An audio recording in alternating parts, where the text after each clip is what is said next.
Assalamualaikum warahmatullahi wabarakatuh. Apa kabar teman-teman semuanya? Semoga teman-teman semuanya dalam keadaan sehat dan baik. Nah, di video kali ini kita disclaimer dulu. Kita akan ngebahas salah satu saham eh yang dimana pemiliknya adalah salah satu investor senior juga ya, bahkan legend.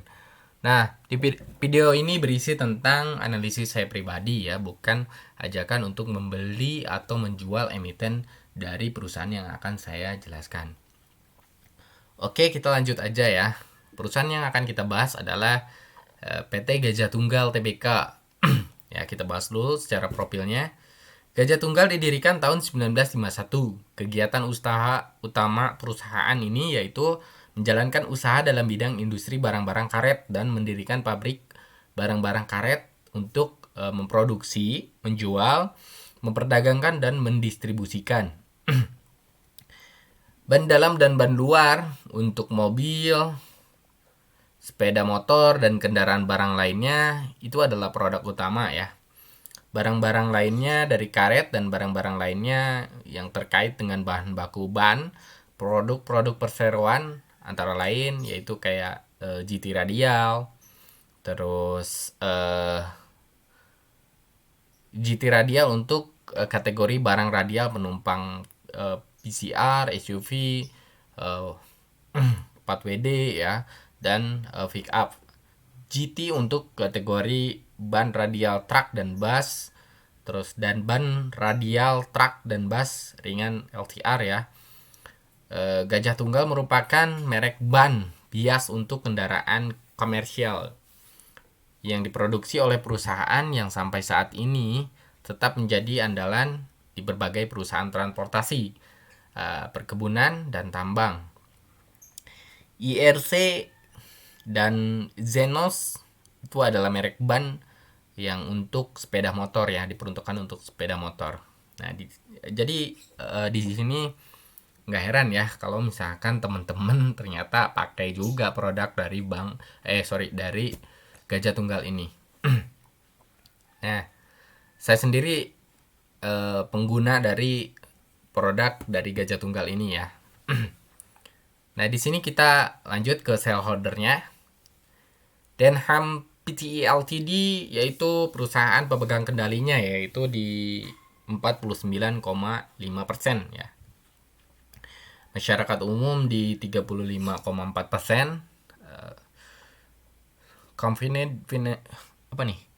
Config Financiere Michelin SCMA ini 10%, yaitu dari pemilik brand Michelin ya.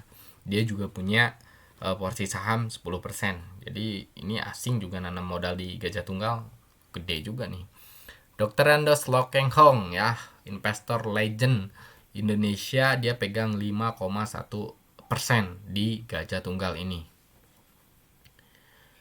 Jadi di sini banyak banget nih asingnya dan investor-investor seniornya yang masuk di sini. Termasuk saya kan ngikutin juga tentang Pak Lokeng ya. Jadi ya saya pantau terus saham ini ya. Terus di sini kita lihat board of directornya. Di sini Pak Kisyuwono sebagai direksi, dia juga pegang 0,008%, dan Li Hua Chin komisarisnya dia pegang 0,0001% ya. Kalau saya pegang berapa persen? Saya masih 0,00001%. Jadi masih jauh ya kalau dibandingin dengan yang ada di sini. Oke, lanjut kita ke case stats-nya. Nah, di sini kita lihat secara pendapatannya dulu. Dari tahun 2020, 2021 dan 2022, asumsi 2022, koreksi. Ini selalu mengalami peningkatan sebesar 2 triliun ya. Jadi kita lihat di sini ya. 2020 13 triliun, 2021 realisasinya 15 triliun, dan 2022 asumsinya dia perusahaan ini bisa membukukan laba sekitar 17 triliun. Tapi karena kuartal 4-nya belum belum belum keluar, jadi ini masih asumsi 17 triliun itu. Kemungkinan bisa lebih kecil atau bisa lebih besar daripada angka yang ada di sini. Ini untuk pendapatan ya, atau eh, penjualannya ya, atau penjualan utama perusahaan Gajah Tunggal ya, dapatnya segini. Nah, kita lihat net income-nya, apakah bakalan naik juga atau malah berbalik menjadi turun ya. Kita lihat net income-nya. Di tahun 2020, Gajah Tunggal ini berhasil membukukan laba sekitar 320 miliar ya. Dengan 13 triliun dia bisa membukukan laba bersih di 300 miliar.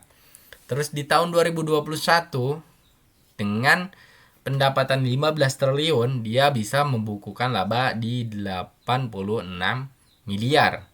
Ya, dan di tahun 2022 sekarang asumsinya dapat 17 triliun, dia bisa membukukan asumsinya dia bisa membukakan laba atau rugi di 226 miliar dengan nominal kerugian ya. Tapi kita lihat nanti kuartal 4-nya dia bisa untung atau rugi ya. Oke, kita lihat di sini di current book value-nya atau current valuation-nya ya. Current PE ratio-nya di minus 8,27. Current PE ratio-nya di minus 18,25. Lalu kita lihat paling bawah di sini ada current price to book value ya, itu ada di 0,27. Ini ya, teman-teman. Jadi saham ini asumsinya sedang terdiskon 70% dari harga bukunya. Current price to sales-nya ada 0,11 ya. Jadi ya bisa dikatakan saham ini sedang terdiskon 70%. Oke, kita bergeser ke sebelah sini di balance sheet-nya. Ya, cash-nya itu ada sekitar 654 miliar. Terus total asetnya ada di 19 triliun. Total hutangnya ada di 12 triliun. Jadi ada sekitar 60% hutang dari total asetnya ya. Working capitalnya ada di 3,4 triliun. Book value-nya di 6,9 triliun dan current book value per share-nya itu ada di 2088.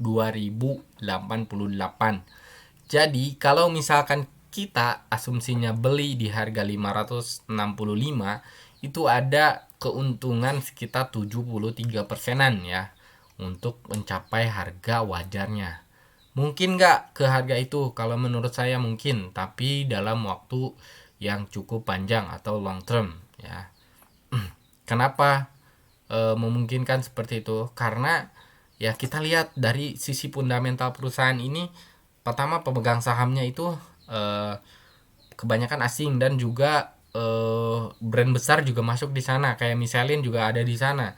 Terus Pak Lo Keng Hong juga investor legend ada di sana. Mungkin Pak Lo Keng Hong juga tiap tahunnya atau tiap bulannya mungkin atau per kuartalnya Pak Lo Keng Hong menambah atau upgrade atau apalah. Kita belum bisa tahu itu karena di sini kan tidak dilaporkan ya. Nah, kalau menurut saya Gajah Tunggal ini bisa jadi opportunity untuk long term ya. Jadi bukan untuk jangka pendek, tapi untuk jangka panjang Gajah Tunggal ini kalau menurut saya pribadi perusahaan ini cukup bagus atau cukup signifikan ya. Kita kan baca sekilas aja ya, kita review sekilas aja untuk saham ini. Oke, kita ke analisanya. Apakah Stockbit menyediakan analisa untuk Gajah Tunggal ini? Oke, belum ada analisis yang diberikan untuk GJTL ini. Kita langsung ke laporan keuangannya. Kenapa tadi kok pendapatannya meningkat tapi kok labanya bisa turun? Kita lihat ya. Apa penyebab utamanya? Kita bahas income statement dan balance sheet aja.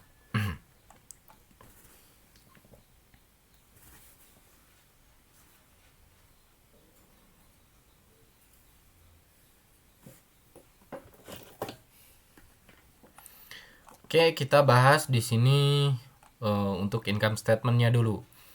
Nah, di income statement di sini kita bisa lihat ya, secara pendapatan memang dari kuartal per kuartal itu mengalami peningkatan ya.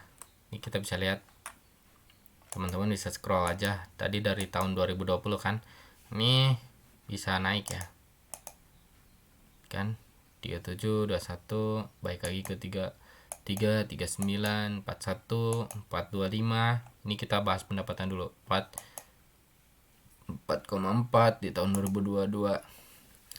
Nah, tapi kita lihat di sini total beban pokok penjualan. Beban pokok penjualannya gede.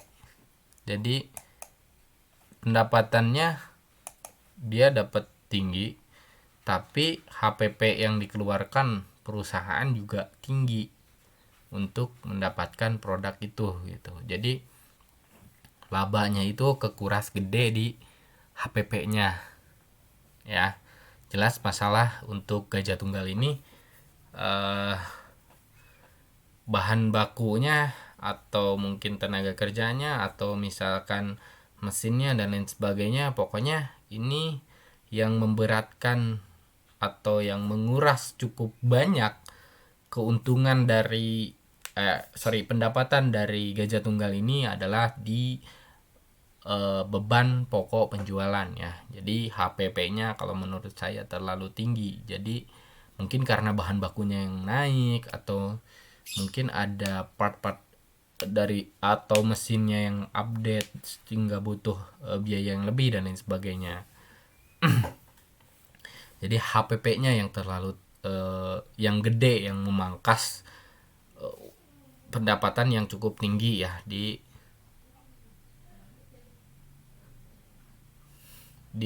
Gajah Tunggal ini ya. Oke, mungkin itu saja video saya tentang Gajah Tunggal.